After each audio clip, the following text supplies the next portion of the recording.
ia ampifaliana indray no iarabanantsika rehetra indrindra amin'ity fotoana lehibe androany izay atrehantsika ny fankalazana ny krismasy izay atrehantsika amin'ity andro anio ity eto dia efa mirary sahady ho krismasy feno fandresena feno fombiazana feno fahatsara'Andriamanitra rehetra ny etrehanao an'izao andro krismasy izao fampahirezana fo izay mialohan'ny ivavahana atsika rehetrarehetra ny lohateny nyty afatra fo ity dia hoe tsy misy malala ny ampitsontsika Mateo toko voalohany ny andinin'ny voalohany ka hatramin'ny fahenina dia misy amin'ny izao lohateny izao hoe ny filazana ny razan'ny Jesosy.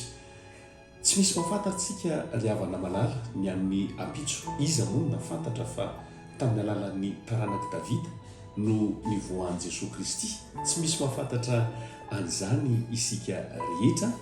I Davida fantatsika loatra fa Davida dia olona tsotsotra, olona nahilikilika, olona mpiandrondry nefa tamin'ny alalan'i Davida no nivoahan'i Jesosy Kristy tamin'ny alalan'izay hoe taranaka Davida izay. Ry Jesosy zanaka Davida manodra fo aminay tena tsy misy mahafantatra ny ampitsontsika tsiraray avy zay ny afatry ny krismasy. Tsy misy malala ny ampitso isika, tsy misy mahafantatra ahoana moa ry havana fa dia mitsodrano izay. Mety hoe olona tsotsotra ianao, mety ahilikiliky ny olona ianao, mety torono ny olona monitra ianao, mety na ianao ara miteny hoe za ve dia ho tafavoaka amin'ny fiainana. Tsy mahafantatra ny ampitso ianao zay fomba hitondran'Andriamanitra antsika tsiraray avy tsy fantatsika. Ohatran'izany ry havana be dia be no anatin'ny Baiboly fa krismasy androany iza ny nalala fa tamin'ny alalan'ny taranaka Davida no nivoahan'i Jesosy Kristy izay mpamonjy mitondra fitahiana ho an'izao tontolo izao, mitondra fanafahana ho an'ity izao tontolo izao ity. Fa androany dia mitsodrano anao zay eo amin'ny mpankalazana n'ity andro krismasy ity. Ho krismasy hitondra fandresena mbola tsy sotrano anao anie ity krismasy ity. Aza manany amin'ny ampitso mifikira amin'Andriamanitra fa tsy fantatsika ny fomba hitondran'Andriamanitra amin'ny fiainantsika tsiraray avy. Mety ianao zay manaraka izao fandaran'izao no tendren'Andriamanitra hanapaka amin'ny toerana misy anao.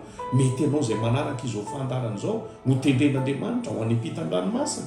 Mety ianao zay manaraka an'izao fandaran'izao ny taranaka ao mety hitondra n'izany fireneny zany amin'ny ho avy. Fa dia mitsodrano izahay mahomby azy amin'ny zavatra rehetra mifikira amin'Andriamanitra farambola mifikitra amin'Andriamanitra tsika ahita zavatra tsy ampozina izay zavatra mbola tsy hitan'ny masontsika raha nirene sy ny sofintsika. Tsy misy mahalala ny ampitso isika hivavaka ho anao izay mankalaza manokana ny andro krismasy amin'ity anio ity.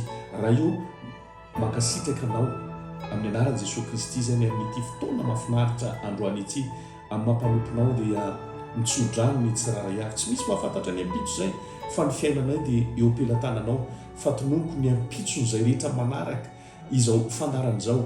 Ho ampitso feno voninahitra, ho ampitso feno fahatsarana, ho ampitso feno fanambinana, ho ampitso feno fahagagana amin'ny anaranao Jesosy Kristy. Tonomboko ny tokantrano rehetra ho eniky ny fanatrehanao, ny tokantrano rehetra hiantso fahasoavana, ny tokantrano rehetra hiantso ny fitahiana, hiditra ao amin'ny tokantrano ny fahasalamana, fitahiana, fandresena, fiainana feno voninahitra. Misotranao sahady zay fa ny fiainany rehetra dia ho am-pelantananao amin'ny anaranao Jesosy Kristy nanaovany zavavaka izany. Misaotra tompo malalo. Amen.